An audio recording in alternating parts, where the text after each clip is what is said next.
Welcome to my new channel, the ACE Concept FNV.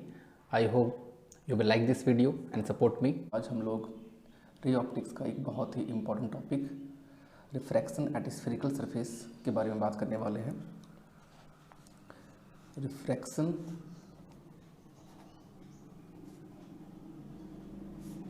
Eight spherical surface.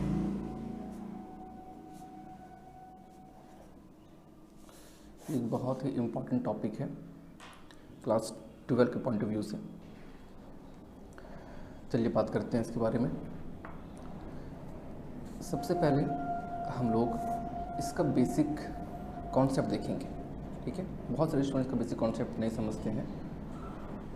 तो refraction at spherical surface, सबसे पहले बात करते हैं कि ये स्फेरिकल, आप लोग क्लास 10 से पढ़ते आ रहे हो। Spherical surface means are of two type, एक होता है कनकेव सरफेस और एक होता है कन्वेक्स सरफेस।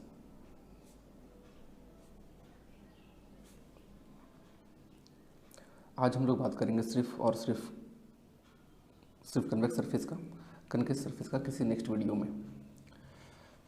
तो कन्वेक्स सरफेस से रिफ्रैक्शन को समझने के लिए और जो फॉर्मूला होता है वो ड्राइव करने के लिए कुछ बेसिक टर्म का ध्यान रखना पड़ेगा हमें। जैसे ये देखिए, ये एक हमारा कन्वेक्स सरफेस है, ठीक है। ये हमारा क्या है, कोई एक कन्वेक्स सरफेस है। इधर first medium, suppose the refractive index of first medium be n1 and the refractive index of second medium be n2, और ये हमारे क्या है, एक कन्वेक्स सरफेस है, the boundary of separation of two medium. इसमें बहुत सारे बेसिक टर्म हैं जिसे जानना बहुत इंपॉर्टेंट है। उसके आगे बहुत सारे स्टूडेंट नहीं समझते हैं। अगर ये बेसिक टर्म उसे पता नहीं होता है तो वो क्या है, जो कन्वेक्स सरफेस है इसे समझ सकते हैं कि ये पार्ट ऑफ स्फीयर, जो पार्ट ऑफ स्फीयर, और इस स्फीयर का जो सेंटर पॉइंट होता है उसे कहते हैं हम लोग सेंटर ऑफ कर्वेचर। उसे कहते हैं centre of curvature, centre of curvature. और जो मिडिल पोर्शन होता है उसे हम लोग कहते हैं पोल, सी एंड पी सिंबल। अब यहाँ पे बहुत इंपॉर्टेंट बात ध्यान रखना है कि रेडियस जो सेंटर से ड्रॉ होता है वो किसी भी पॉइंट पे, सर्कल के किसी भी पॉइंट पे वो हमेशा परपेंडिकुलर होगा। क्यों? तो क्लास 10 में हम लोगों ने एक थ्योरम पढ़ा होगा, the tangent drawn at any point of circle is perpendicular to the radius through the point of contact.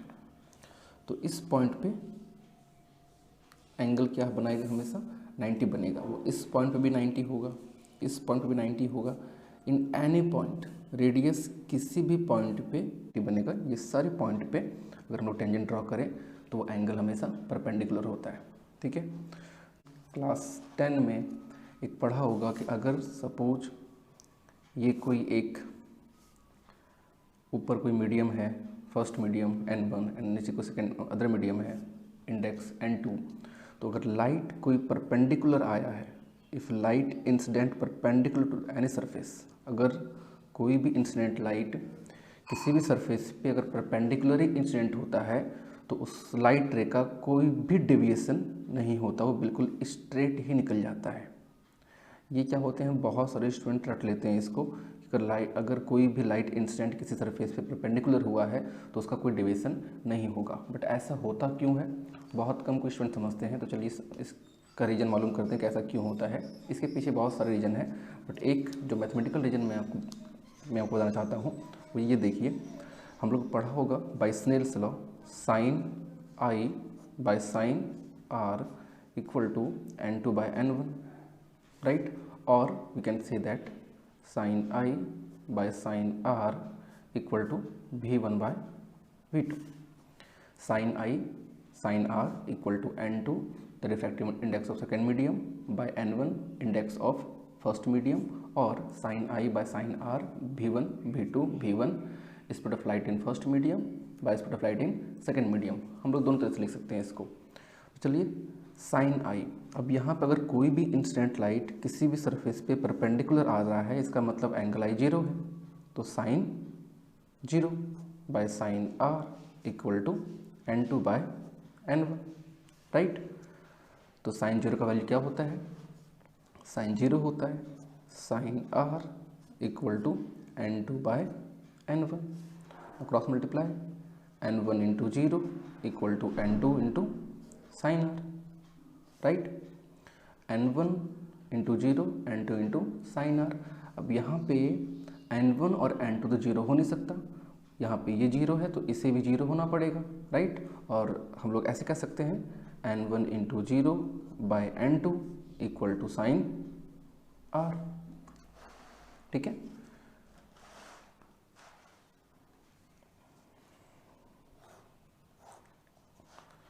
तो ये हो गया 0 equal to sine r, and 0 we can write it as sine 0 equal to sine r.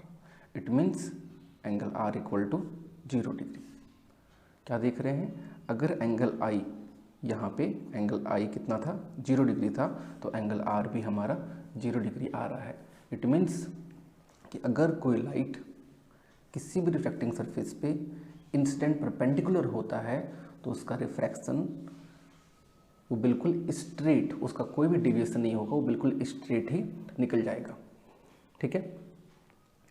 अब ये सब बातों का ध्यान रखते हुए अब हम लोग चलिए शुरू करते हैं रिफ्रैक्टिंग एट स्फेरिकल सरफेस। तो refracting at convex spherical surface.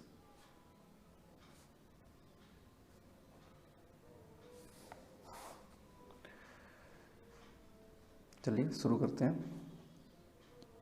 ये हमारा मान लीजिए कोई एक कन्वेक्स स्फेरिकल सरफेस है जो सेपरेट किया गया है दो मीडियम को, जो सेपरेट कर रहा है दो मीडियम को। लेट फर्स्ट मीडियम इधर है जिसका रिफ्रैक्टिव इंडेक्स n1 है, एंड अदर मीडियम ये रहा जिसका रिफ्रैक्टिव इंडेक्स n2 है, ठीक है। और ये pole, and let this be centre of curvature, right. और इसे बोलते हैं प्रिंसिपल एक्सिस, इसे बोलते हैं प्रिंसिपल एक्सिस। क्लास 10 में हम लोगों ने पढ़ा होगा। द स्ट्रेट लाइन और the imaginary straight line which passes through pole and centre of curvature known as principal axis, ठीक है। सपोज n1 और n2 रिफ्रैक्टिव इंडेक्स है, तो n2 ग्रेटर है n1 से। इट मीन्स क्या हुआ कि n1 हमारा क्या है, एक रेयर मीडियम है, रेयर मीडियम है। n1 एक रेयर मीडियम है और n2 हमारा एक डेंसर मीडियम है, n2 हमारा एक डेंसर मीडियम है। चलिए देखते हैं अब इमेज कैसा बनेगा। मान लीजिए कहीं पे यहाँ पे एक हमारा पॉइंट ऑब्जेक्ट है O, ठीक है। ये मान लेते हैं हमारा कोई क्या है, एक पॉइंट ऑब्जेक्ट है, और उसका इमेज बनने के लिए मिनिमम हम लोग को 2 रे लेना पड़ता है। तो चलिए फर्स्ट रे ये लेते हैं, यहाँ पे ये इंसिडेंट हुआ, इस पॉइंट पे ये इंसिडेंट हुआ, ठीक है, इस पॉइंट पे। अब इसका रिफ्रैक्शन किधर होगा, इसका बेंडिंग किधर होगा, ये जानने के लिए हम लोग क्या ड्रॉ करेंगे, एक नॉर्मल ड्रॉ करेंगे। और याद कीजिए हमने बताया था आपको कि सेंटर से जो भी लाइन ड्रॉ करेंगे वो हमेशा नॉर्मल होता है, राइट। तो ये क्या रहा, हमारा नॉर्मल है, ठीक है, ये क्या है, हमारा नॉर्मल है। तो अगर ये अदर मीडियम नहीं होता तो ये लाइट बिल्कुल अपने स्ट्रेट लाइन को फॉलो करता, स्ट्रेट पाथ को फॉलो करता। बट ये मीडियम होने के कारण से, और n2 एक डेंसर मीडियम है, तो जानते हैं कि जब लाइट रेयर मीडियम से डेंसर मीडियम की ओर आ रहा होता है तो वो नॉर्मल की तरफ बेंड करता है, तो ये वो इधर बेंड कर जाएगा, ठीक है। तो ये रहा पहला रे, ये इंसिडेंट रे और ये रिफ्रैक्टेड रे, ओके। और इमेज को बनने के लिए 2 रे चाहिए, ये रहा हमारा पहला रे। दूसरा रे हम लोग लेंगे ये प्रिंसिपल एक्सिस पे ही। इस ऑब्जेक्ट से तो बहुत सारे रे निकल रहे हैं, बट इमेज को बनने के लिए, इमेज को समझने के लिए हम लोग मिनिमम 2 रे लेते हैं। तो ये रहा इंसिडेंट रे, ये refracted ray, and then second one is ये रहा हमारा इंसिडेंट रे, ठीक है। और ये इंसिडेंट रे का कोई भी डिविएशन नहीं होगा, बिल्कुल स्ट्रेट ही निकल जाएगा। क्यों निकल जाएगा? हमने बताया था कि ये रहा हमारा परपेंडिकुलर सरफेस पे, क्योंकि ये लाइन सेंटर से आ रहा है, रेडियस, ये परपेंडिकुलर है। तो कोई भी इंसिडेंट लाइट अगर परपेंडिकुलर, ये पूरा क्या जो प्रिंसिपल एक्सिस है, ये हमारा कह सकते हैं कि तरह का नॉर्मल भी है ना। तो कोई भी लाइट रे जो इंसिडेंट हो रहा है perpendicular to surface, it means angle i 0 है, क्योंकि इंसिडेंट रे भी यही है और नॉर्मल भी यही है। तो आई क्या होता है, एंगल आई का डेफिनेशन क्या होता है, the incident ray, the angle made by incident ray with the normal. तो ये रहा इंसिडेंट रे, ये रहा नॉर्मल, तो दोनों कितना एंगल बना रहा है, 0 डिग्री। तो angle i 0, right, angle i 0 है, इसका मतलब एंगल आर भी 0 होगा, हमने पहले ही प्रूफ करके देख चुका है। इस मीन्स ये बिल्कुल स्ट्रेट निकल जाएगा। और ये रिफ्रैक्टिंग सरफेस और ये रिफ्रैक्टिंग सरफेस दोनों कहाँ जाके मिल रहा है, यहाँ मिल रहा है। तो कह सकते हैं हम लोग कि इस पॉइंट पे ऑब्जेक्ट का इमेज बनेगा, लेट इट बी आई, ठीक है। तो ये बिल्कुल स्ट्रेट निकल जाएगा और कह सकते हैं कि दोनों रे कहाँ मिल रहा है, इस पॉइंट पे, लेट इट बी आई। ये आई वो हमारा पॉइंट है जहाँ पे उस ऑब्जेक्ट का इमेज बन रहा है।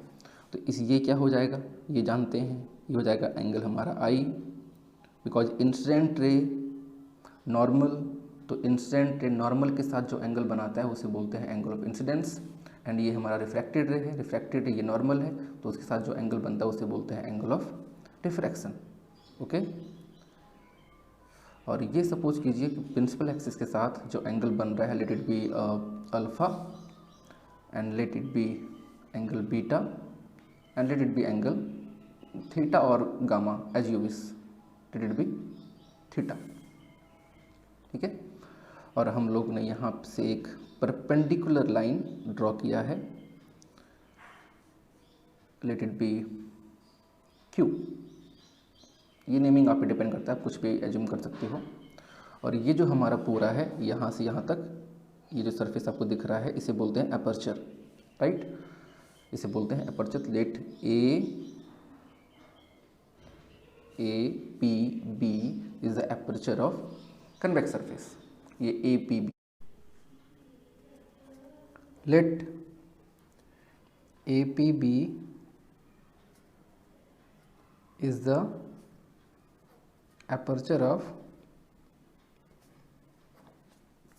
convex surface, convex spherical surface. P is the pole and C is the center of curvature. C is the center of curvature, right? There is a point O, there is a point O. After refraction, there is a point object, we see that there is a point object O, point object O. After refraction through convex surface, after refraction through convex spherical surface, its image formed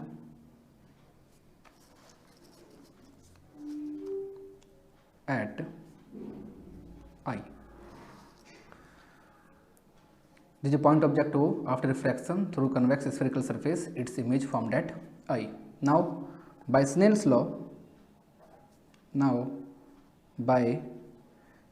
law, we know that sin I by sin R equal to n2 by n1, okay. n2 sin R equal to n1 sin I. Now for small angle,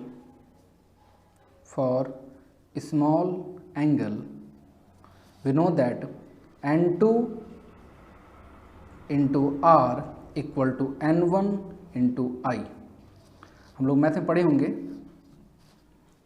अगर angle बहुत छोटा हो तो sine theta equal to theta होता है for very small angle. अगर angle हमारा बहुत बहुत बहुत छोटा हो तो sine theta equal to theta होता है। तो वैसे ही एंगल अगर बहुत छोटा है तो साइन आर हो गया, साइन आई हो गया। Okay, late it B equation 1।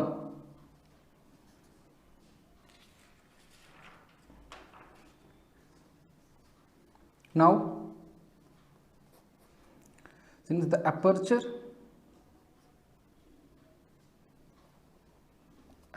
of convex spherical surface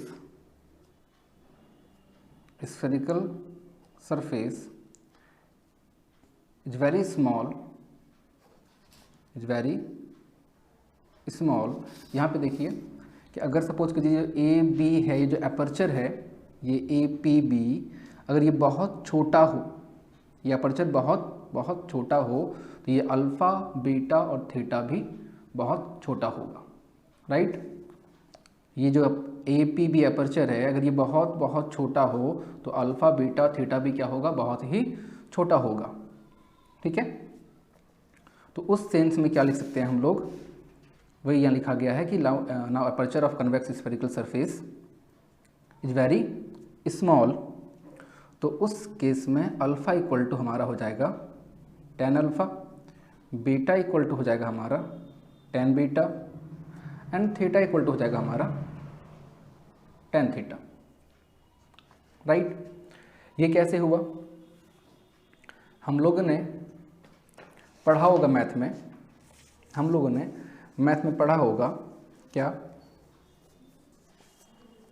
limit x tends to 0 then 10x by x equal to 1। अगर x बहुत छोटा हो, करीब करीब 0 की ओर वो बढ़ रहा हो तो 10x by x equal to कितना होता है, 1 होता है, ठीक है। It means 10x by x equal to 1 और x equal to 10x, right. तो वैसे जो हम लोग ये जो अपर्चर है ये ए पी बी अगर बहुत छोटा हो, मीन्स ये अगर लाइट हम लोग यहाँ पे नहीं, यहाँ से अगर इंसिडेंट कराते हैं इस पॉइंट से बहुत क्लोज से, यहाँ पे अगर इंसिडेंट होता तो रिफ्रैक्शन यहाँ से होता, मतलब सारा एंगल बहुत छोटा बनता, ठीक है। तो वही यहाँ पे, तो अगर सारा एंगल बहुत छोटा बनेगा तो उस केस में x इक्वल टू 10x हो सकता है। लेकिन इक्वेशन 1 लिया था n2 into r equal to n1 into i, हमें r और i का वैल्यू चाहिए। r और i का वैल्यू जैसे मिल जाएगा हमें इस इक्वेशन में रख देने पे हमारा जो फॉर्मूला है वो ड्राइव हो जाएगा। देखिए क्या करेंगे, एंगल i निकालने के लिए हम लोग ट्रायंगल लेंगे, इन ट्रायंगल ओ ए सी, वो देखेंगे, फिगर देखते हैं हम लोग, ओ ए सी ये ट्रायंगल दिख रहा है, इन ट्रायंगल ओ ए सी। तो कह सकते हैं हम लोग I equal to alpha plus beta, I equal to alpha plus beta, कि exterior angle is equal to the sum of two opposite interior angle, ठीक है। In triangle O A C I equal to alpha plus beta, ये I बाहर का angle है, alpha beta दोनों अंदर का एंगल है, और हम लोग बात कर रहे हैं ट्रायंगल ओ ए सी का, तो I equal to alpha plus beta. Same in triangle A C I, in triangle A C I beta बाहर का एंगल है तो beta equal to r plus theta, beta equal to r plus theta, और we can write r equal to beta minus theta, ठीक है। हम लिख सकते हैं beta equal to r equal to beta minus theta. अब हम लोगों ने पहले देखा था कि एंगल बहुत छोटा है तो अल्फ़ा को लिख सकते हैं 10 अल्फ़ा, बीटा को लिख सकते हैं 10 beta, right, and r equal to 10 beta and theta equal to 10 theta, ठीक है। अब हम लोग 10 अल्फ़ा देखते हैं कितना होगा फिगर से।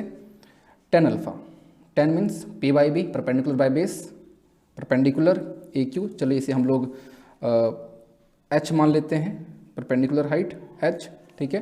तो tan alpha p by b that is AQ by OQ, AQ by OQ, okay, plus tan beta p by b that is AQ by QC, okay. Now R equal to tan beta same AQ by QC, AQ by QC minus tan theta perpendicular AQ and base QI, AQ by QI, okay. Now since we know that aperture is very small,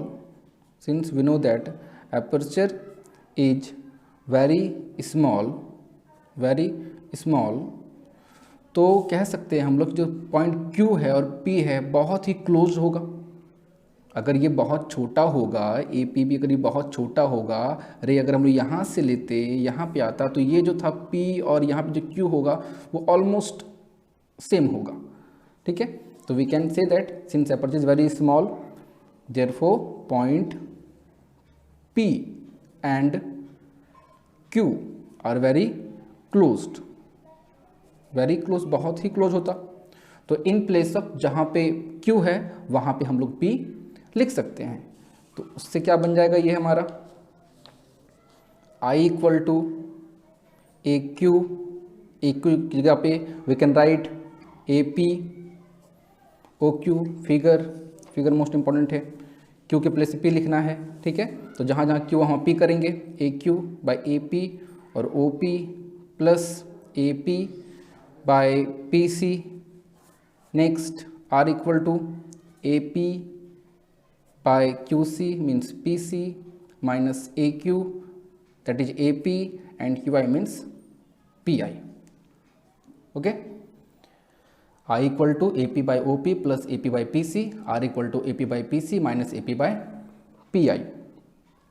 अब यहाँ पे देखिए figure को, ये O क्या था हमारा, object, तो ये क्या हो जाएगा हमारा, ये हो जाएगा हमारा ऑब्जेक्ट डिस्टेंस, ठीक है। ये क्या हो जाएगा हमारा ऑब्जेक्ट डिस्टेंस, और ये क्या यहाँ पे इमेज बना था, तो ये क्या हो जाएगा हमारा image distance that is V, ये क्या हो जाएगा हमारा image distance that is V। और ये क्या हो जाएगा हमारा, ये जैसा कि हमने पहले बताया था, ये है हमारा रेडियस ऑफ कर्वेचर, तो ये हो जाएगा हमारा R, ओके, ठीक है। और by sign convention we know that left side minus होता है, राइट साइड प्लस होता है, ठीक है, कि लेफ्ट साइड जो भी डिस्टेंस हो उसे नेगेटिव लेते हैं और राइट साइड जो भी डिस्टेंस हो उसे पॉजिटिव लेते हैं, ठीक है, ऐसे भी कह सकते हैं। तो I इक्वल टू AP क्या है हमारा H, ओके, OP क्या है हमारा OP that is U minus U by sign convention plus AP that is H, PC that is R figure R equal to AP H PC R minus AP H and PI that is image भी, ठीक है। तो यहाँ से हमारा value निकला I और R का, जो हमें इक्वेशन 1 में रखना है। Now putting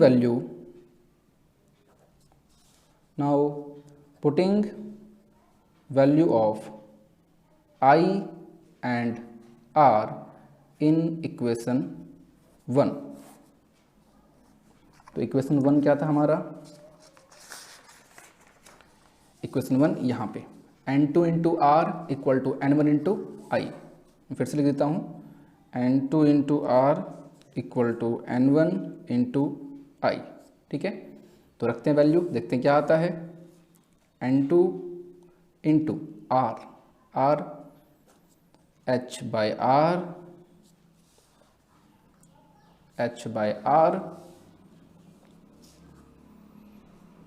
minus h by v equal to n1 the value of I that is minus h by u plus h by r। ठीक है, यहाँ से h कॉमन निकाल के कट कर लेते हैं, h कॉमन होगा 1 by r minus 1 by v equal to n1 h minus 1 by u and plus 1 by r। h एंड h कैंसिल। अब जो क्या बच गया हमारे पास बच गया n2 into 1 by r that is n2 by r। ठीक है, क्या हो जाएगा, इसको इंटू करेंगे तो n2 इंटू, तो ये हो जाएगा हमारा n2 by r। ठीक है, ये क्या हो जाएगा हमारा यहाँ पे n2 by r minus n2 by v equal to minus n1 by u plus n1 by r। ना r वाली टर्म को एक साइड और इसको एक साइड करते हैं हम लोग, n2 by r minus n1 by r equal to v minus n1 by u। तो ये कह सकते हैं n2 माइनस n1, यहाँ पे n2 minus n1 by r equal to n2 by v minus n1 by u।